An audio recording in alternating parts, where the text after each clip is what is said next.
Hello friends, welcome back to king Chris சமையல். இன்றைக்கி நம்ம சூப்பரான புதினா துவையல் நல்லா மணக்க ருசிக்க நம்ம எப்படி செய்யலாம்னு சொல்லி பார்க்கலாம். புதினா துவையல் எல்லாருக்குமே ரொம்ப பிடிக்கும். புதினாவில் செரிமான சக்தி அதிகமாக இருக்கிறதுனால கண்டிப்பாக எல்லாருமே புதினா துவையல் விரும்பி சாப்பிடுவாங்க. பிரியாணியில் இது ஏன் நிறைய சேர்க்குறாங்க அப்படின்னா, பிரியாணி ஹெவியாக சாப்பிடும்போது இந்த செரிமானத்துக்கும் ஜீரணத்துக்கும் இது கண்டிப்பாக ஹெல்ப் பண்ணும். அதனால் புதினா நிறைய சேர்ப்பாங்க. இப்போ வாங்க எப்படி பண்ணலான்னு சொல்லி பார்க்கலாம். அதுக்கு 2 ஸ்பூன் கடலைப்பருப்பு, காரத்துக்கு 2 பச்சை மிளகாய், அப்புறம் இஞ்சி ஒரு துண்டு எடுத்துக்கோங்க. அப்புறம் புதினா இலை. உங்கள் காரத்துக்கு தகுந்தாப்பில் நீங்கள் பச்சை மிளகாய் எடுத்துக்கலாம். இல்லைனா வரமிளகா சேர்க்கணும் அப்படின்னு நினச்சிங்கன்னா வரமிளகா கூட சேர்த்துக்கலாம். ஒரு 6-7 சின்ன வெங்காயம் சேர்த்துக்கலாம். சின்ன வெங்காயம் சேர்க்கும்போது இந்த புதினா துவையல் இன்னும் சூப்பர் டேஸ்ட்டாக இருக்கும். சேர்த்து நல்லா பச்சை வாசனை போகிற அளவுக்கு நம்ம நல்லா வதக்கிக்கலாம்.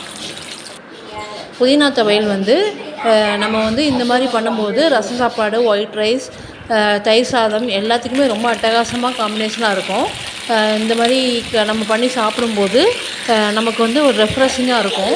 கண்டிப்பாக நீங்களும் வீட்டில் ட்ரை பண்ணி பாருங்கள். இப்போ நம்ம வெங்காயம்லாம் நல்லா வதங்கினதுக்கப்புறம் நம்ம கட் பண்ணி கழுவி க்ளீன் பண்ணி வச்சுருக்கிற புதினாவையும் சேர்த்துக்கலாம். சேர்த்து நல்லா கலந்து விட்டுருங்க. இது கூட தேங்காய் சேர்க்கும்போது இன்னும் டேஸ்ட் நல்லாயிருக்கும். உங்களுக்கு குவான்டிட்டி அதிகமாக கிடைக்கும். தேங்காவை இந்த மாதிரி துருவலாக சீவி வச்சுக்கோங்க.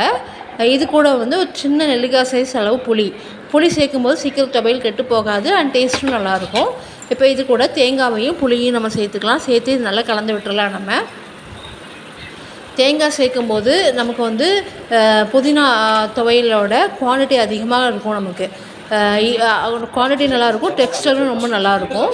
இப்போ இது நம்ம நல்லா வதக்கிட்டு இது ஒரு உலக்கு ஆறுனதுக்கப்புறம் நம்ம மிக்ஸி ஜாரில் மாற்றி இது நல்லா மையாக அரைச்சிக்கலாம். தண்ணி சேர்த்து கம்மியாக தண்ணி சேர்த்து அரைச்சிக்கோங்க.